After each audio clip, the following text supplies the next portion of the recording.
দেশ একটা সংকটের মধ্যে দিয়ে যাচ্ছে।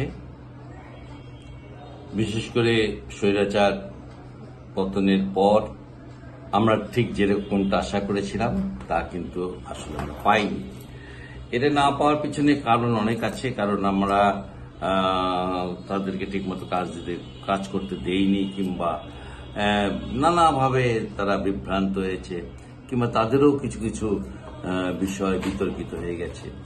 এই যে বিতর্ক, এইগুলো সব মিলিয়ে এই দেশটা এখন কিন্তু সত্যিকার অর্থে বলতে গেলে একটা জগা খিচুড়ির মধ্যে পড়ে গেছে। এবং এই জগা খিচুড়ি থেকে বেরিয়ে আসতে হলে পারে এই দেশের জনগণের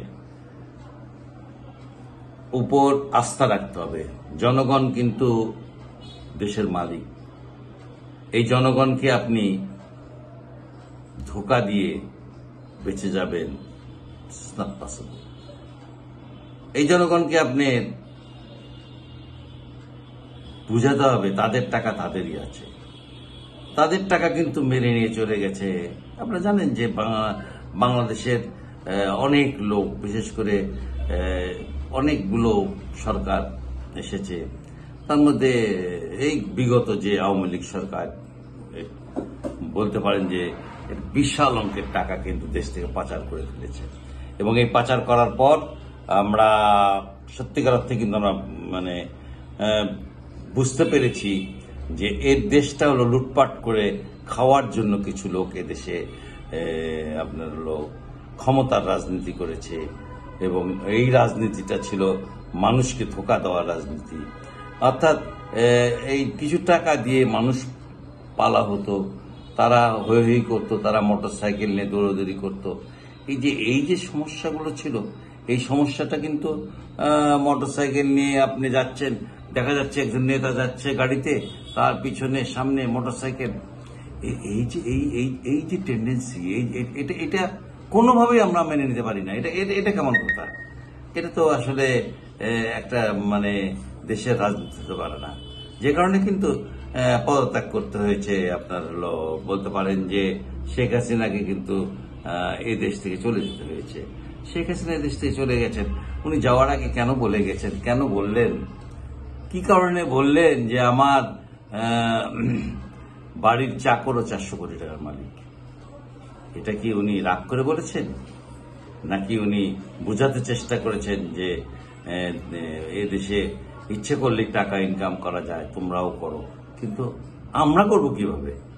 সাধারণ জনগণ তো, আম জনতা তো টাকা পয়সা ইনকাম করতে পারবে না। কি করলেন আপনি? চলে গেলেন দেশ থেকে। দেশের আপনার সমর্থক আছে অনেক, আওয়ামী লীগের সমর্থক আছে, তাদেরকে তো ধরে ধরে জেলে পুড়ছে। আপনি ইন্ডিয়ায় যে বসে আছেন, আপনি ইন্ডিয়ায় ওখানে থেকে আপনার মতন করে আপনি চিন্তা ভাবনা করছেন।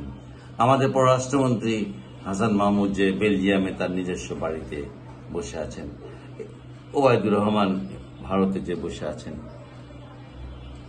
তো এই দেশে যে আজকে পরিবর্তনটা আসছে, এই পরিবর্তনটাকে আমরা কনগ্রাচুলেট করেছিলাম যে একটা সঠিক সময়ে সঠিক সরকার আসবে, গণতান্ত্রিক সরকার আসবে।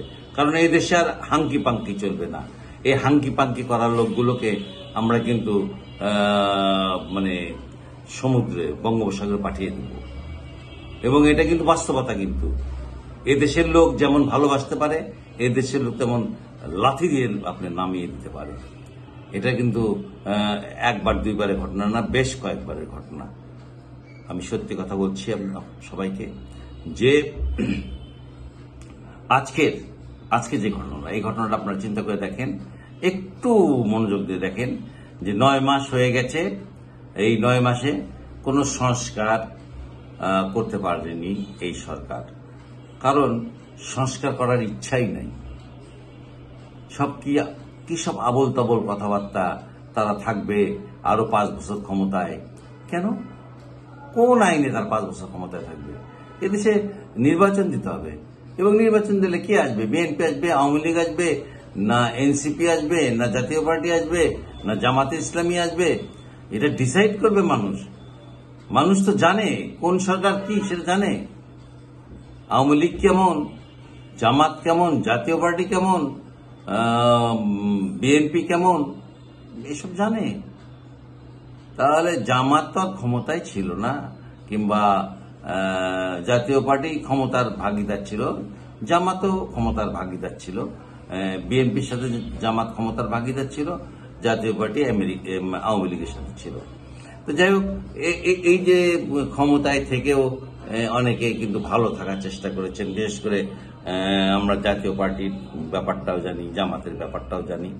তো যাই হোক, আমি সেটা বলতে চাচ্ছি না ক্ষমতায় কে আসবে এককভাবে, ক্ষমতায় নির্বাচন দিয়ে দেশে এককভাবে ক্ষমতায় কে আসবে, এটা ডিপেন্ড করবে হলো এই নির্বাচনের ফ্লোর উপরে। নির্বাচনের ফ্লো কিন্তু এদেশের লোক নির্বাচন পছন্দ করে, নির্বাচন ভালোবাসে। গত 17 বছর এদেশে, 17 বছর বলবো না, 17 বছরের 4 বছর বাদ দিয়েই বলতে হবে যে এদেশে কিন্তু মানুষ নির্বাচন করতে পারেনি। দিনের ভোট রাতে হয়েছে, অস্বীকার করে লাভ নেই। কত অস্বীকার করবেন? কেন অস্বীকার করবেন? আপনি দিনের ভোট রাতে করেছেন তো। আপনি পুলিশকে দিয়ে করাইয়েছেন, আপনি প্রশাসনকে দিয়ে করিয়েছেন। কেন? ক্ষমতার লোভ এত? আপনি দেশে উন্নয়ন করছেন, কিন্তু উন্নয়ন করতে যে 10,000 কোটি টাকার প্রজেক্ট 40,000 কোটি টাকায় নিয়ে গেছে তাদেরকে আপনি কিচ্ছু বলতে পারেননি। কেমন করে বলবেন? আপনি তো নিজেই জানেন না যে কি হচ্ছে দেশে।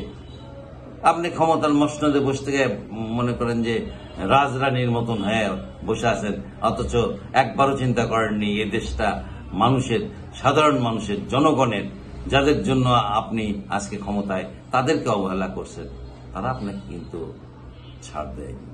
5ই আগস্ট ঢাকায় যখন মানুষ, লক্ষ লক্ষ মানুষ রাস্তায় নেমে এলো, তখন তো আপনি থাকতে পারলেন না। আপনাকে বুঝতে হবে এদেশে আগামী দিনে যে দল ক্ষমতায় আসবে, সেই দলকে বুঝতে হবে যে জনগণের জন্য রাজনীতি করতে হবে। যদি জনগণের জন্য রাজনীতি না করেন, যদি আপনারা ইয়ের জন্য রাজনীতি করেন, এই নিজেদের জন্য রাজনীতি করেন, then you should be kick out from the state. এই দেশের মানুষ কিন্তু আপনাদেরকে আর প্রশ্রয় দেবে না, যারা এভাবে ক্ষমতা আঁকড়ে ধরে, ক্ষমতার লোভে এই লুটপাট করে খাবেন, টাকা পাচার করবেন। কালকে দেখলাম এক প্রবাসী বলছে যে আমরা টাকা আর পাঠাবো না, অমুকে যদি না থাকে ক্ষমতায়। এইসব কথাবার্তা হলো মেয়েলি কথাবার্তা। আমি গায়ে পড়ে ঝগড়া করে কথা বলার মতন। আপনারা টাকা পাঠাবেন না, আপনার পরিবার এখানে খাবে কি? আপনি তো বিয়ে করে থুয়ে গেছেন এখানে, যে ভদ্র মহিলাকে, তার তো মাসে মাসে টাকা পাঠাতেই হবে। রেমিটেন্স পাঠাবেন না আপনি? রেমিটেন্স কি চুরি হয়? রেমিটেন্স চুরি হয় না। চুরি যেটা হওয়ার সেটা অন্যরকম ভাবে, প্রজেক্ট দিয়ে চুরি হয়। আমরা বহু প্রজেক্ট দেখছি এরকম, যে প্রজেক্ট থেকে টাকা চুরি হয়েছে। আমি আপনাকে একটা কথা বলতে পারি, আমি একটা রাস্তার কথা বলতে পারি, যে রাস্তাটা কাজই হয়নি, কোনো কাজ হয়নি, না পিচ ঢালছে, না কোনো কিচ্ছু হয়নি। তারপরে সে রাস্তাটা ওই রকম ভাঙ্গাচোরা অবস্থায় বিল তুলে নিছে। বিলটা তুলে নিল কে? ঠিকাদার। তারপরে আমি সেই ঠিকাদারকে যে বললাম যে আপনি রাস্তায় কোনো কাজ না করে বিল তুললেন। আমি প্রথমে গেছিলাম আপনার হলো যেখান থেকে কাজটা আপনার হলো ডিস্ট্রিবিউট হয়, অর্থাৎ টেন্ডারের মাধ্যমে, সেখানে গেছিলাম। তারা বললো যে এটা কাজ অমুক জন পেয়েছে। নাম বললেই চিনবেন, লাখ লাখ কোটি কোটি টাকার, হাজার হাজার কোটি টাকার কাজ যিনি করেছেন বগুড়ায়। তাকে যে বললাম যে আপনি কাজ না করে টাকা তুলেছেন কেন? আমি তো কাজ করিনি, আমি কাজ বিক্রি করে দিচ্ছি। আপনি কাজ বিক্রি করে দেন বা না দেন, দ্যাট ইজ ইম্যাটেরিয়াল। কাজটা আপনার নামে উঠেছে, আপনি এই কাজটা করেছেন অন্য লোককে দিয়ে, বিনিময়ে লভ্যাংশ নিচ্ছেন, আর টাকা, ফুল টাকা তুলে নিয়ে সে চলে গেছে। একটা পিচ, একটা ইট, একটা পাথর পর্যন্ত পড়েনি সেই রাস্তায়।